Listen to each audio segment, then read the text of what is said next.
हवाले से तफसीलन बात करेंगे, लेकिन सबसे पहले हम बात करेंगे साइम अयूब की, जो पाकिस्तान का एसेट है। एक तो हम उनके लिए दुआगो हैं, दूसरा उनका लंदन में इलाज होगा और ये कहा जा रहा है कि 6 हफ्तों का इलाज उनका वहां पर होगा।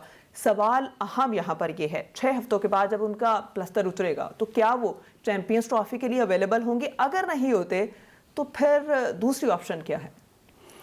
देखिए, ये दो तीन चीज़ें हैं जो मुझे समझ नहीं आ रही। एक तो चले अनलकी रहे कि वो इंजर्ड हो गए इस मैच से पहले, इस मैच के दौरान ही, और उनको एक बहुत कम होता, बड़ा रेयर होता कि आपके जो एंकल है उसमें इस तरह का फ्रैक्चर हो जाए।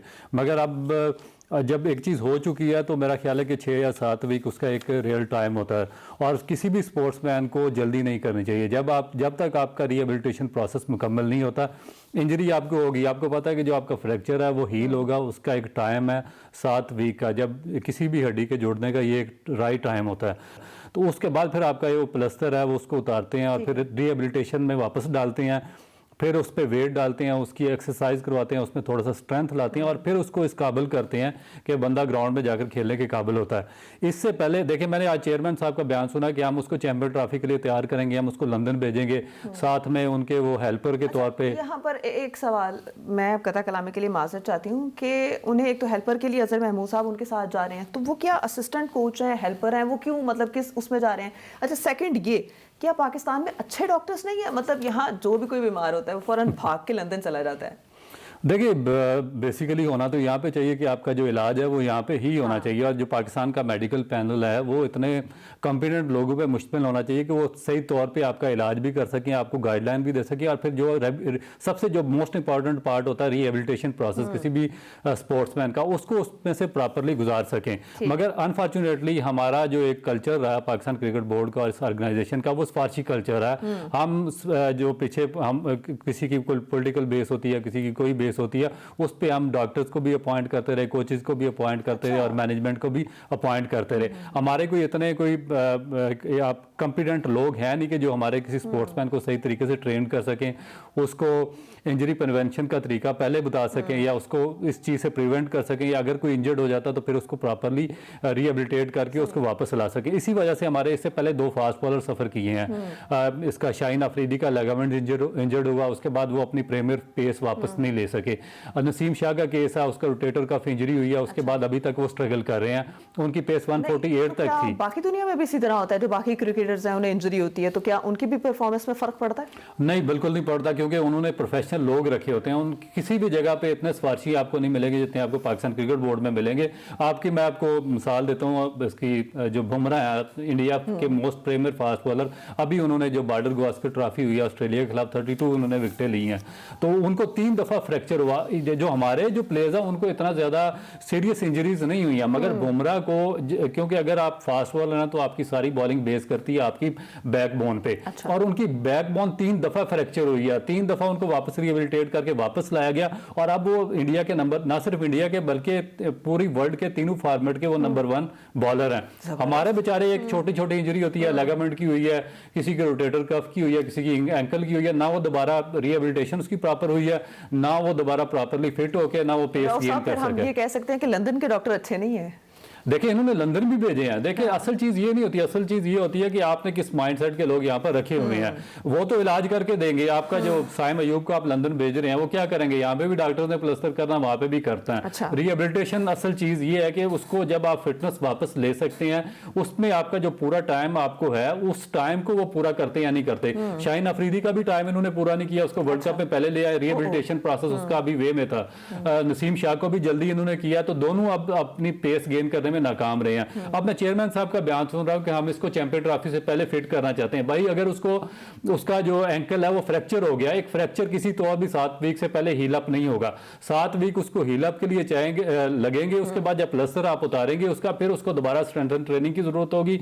वापस उसको आप गेम में उसको जो उसका होगा रिहेबिलिटेशन प्रोसेस मुकम्मल करेंगे, फिर उसको ग्राउंड में वापस लाएंगे और उसको स्ट्रेंथ एंड ट्रेनिंग के जरिए पावरफुल करेंगे और फिर ग्राउंड में लाएंगे। अगर इसको भी जल्दी वापस लाया गया तो इसका भी असर ये उसी तरह करेंगे जो आप इससे पहले नसीम और शाहीन को हो चुका है। सही। अच्छा, आज आपने बैटिंग देखी, हम सब ने देखी, क्या कहेंगे उसके ऊपर? बॉलर्स और कप्तान को तो छोड़ दें, उन्होंने गलतियां की, मौके गवा दिए, जो कुछ भी हुआ, अब सारी जिम्मेदारी बैटर्स पे थी, और बैटर्स की परफॉर्मेंस हमारे सामने। अब 194 ऑल आउट, अब फॉलो ऑन जारी है, तो लगता है कुछ हो सकता है? देखिए असल चीज़ पता क्या है कि असल ये है कि जो टेस्ट क्रिकेट होती है ना, टेस्ट क्रिकेट ना सिर्फ एक जो प्लेयर होते हैं उनकी जो टेक्निक का टेस्ट होता है, उनकी फिटनेस का टेस्ट होता है, उनके स्टेमिना का टेस्ट होता है और उनकी पूरी एबिलिटीज़ का टेस्ट होता है, क्योंकि 5 दिन में आपकी हर चीज़ चेक हो जाती है। अगर आप एक कंपाउंड और कॉम्पिटेंट प्लेयर हैं तो फिर आप इसमें टाइम गुजार सकते हैं। एक तो हमारे जो प्लेयर्स हैं इसमें फेल हुए, दूसरा ये ना सिर्फ टेस्ट क्रिकेट के प्लेयर्स का टेस्ट होता है बल्कि आपका पूरा जो सिस्टम होता है उसका भी एक रिफ्लेक्शन इसमें नजर आ रहा होता है कि आप किस हद तक सीरियस है, आप किस हद तक सीरियसली सिस्टम को चला रहे हैं, आपका डेवलपमेंट प्रोसेस क्या है, आपका इंफ्रास्ट्रक्चर क्या है, आपका ग्रास रूट स्ट्रक्चर क्या है और आपकी सीरियसनेस कितनी है, डेवलपमेंट प्रोसेस आप किस तरीके से कर रहे हैं आप। और इसमें एक ऐसा आईना है जो आपको बिल्कुल आपकी जो शक्ल है वो बिल्कुल क्लियर दुनिया के सामने पोज कर देता है कि आप किस हद तक आपकी प्रिपरेशन कंप्लीट है। आप देखें कि वेस्ट इंडीज ने T20 वर्ल्ड कप जीता, मगर अगले साल उनको इंटरनेशनल क्रिकेट काउंसिल ने जो उनका टेस्ट टेंडर स्टेटस था वो कैंसिल कर दिया।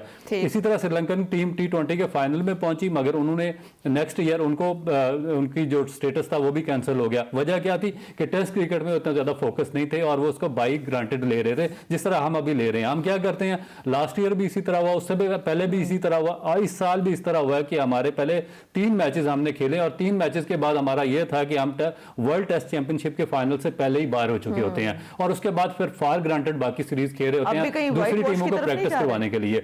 White wash exactly. और मेरा ख्याल है कि देखिए एक पिच पे 615 रन साउथ अफ्रीकन टीम कर रही है और रॉयन रिकल्टन ने 259 रन की इनिंग खेली है। वहां पे आपका जो सीम बॉलर थे उनके लिए सपोर्ट नहीं थी, मगर अब आपके बैट्समैनों ने क्या किया, 194 पे ऑल आउट हो गए वो।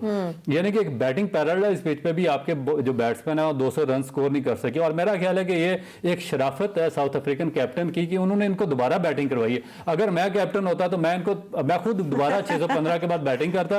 आज अगर साउथ अफ्रीका का मैं कैप्टन होता, आज पूरा दिन मैं दोबारा बैटिंग करता, इन पे दोबारा 700 रन इनको करके देता और फिर इनको कल परसों एक दिन में आउट करके इनको वापस चलता कर देता।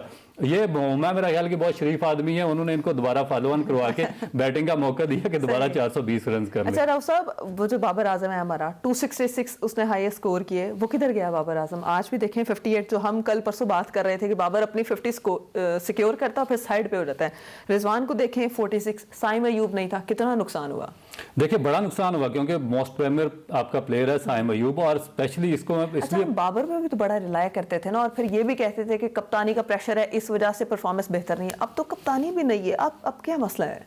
देखिए एक हवा क्रिएट कर देते हैं ना और नए लड़कों को चांस नहीं देते। मैं इसीलिए तो बार बार बात कर रहा हूं कि आपका जो बेंच है जब तक वो स्ट्रांग नहीं होगा आपकी टीम आगे परफॉर्म कर ही नहीं सकती। आपने पिछले 5 साल कुछ प्लेयर्स को प्रमोट किया, पाकिस्तान क्रिकेट को प्रमोट आपने नहीं किया, आपने जो आपके नेशनल इंटरेस्ट थे उनको आपने सरेंडर किया कुछ प्लेयर्स के सामने।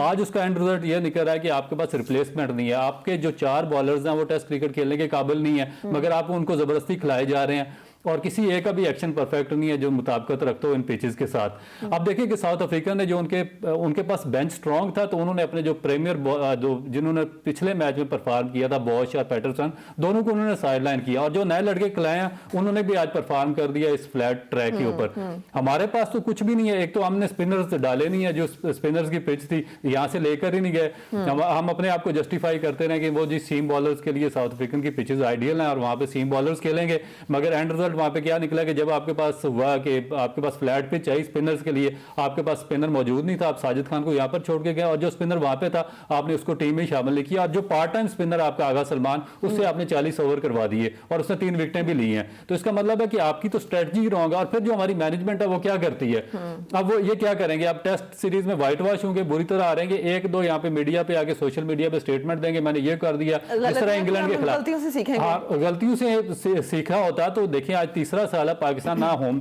टेस्ट सीरीज जीत रहा है ना ये अब्रॉड में जीत रहा है, हम उसी जगह पे खड़े हैं। 2 मैचेस के बाद हम टेस्ट चैंपियनशिप से बाहर हो जाते हैं और आज हमने एक ऐसी पेज जिस पे एक टीम 615 रन कर रही है उस पे हमसे 200 रन नहीं हो रहे। तो ये हमारी प्रिपरेशन है, हमारी तैयारी भी बहुत बुरी है। खैर इस पर मजीद भी बात करेंगे कि आकिब जावेद और अजहर महमूद साहब जो है वो क्या कर रहे हैं, उनकी कैलकुलेशन है। लेकिन यहाँ पर वक्त तो एक ब्रेक का, आप हमारे साथ रहिएगा।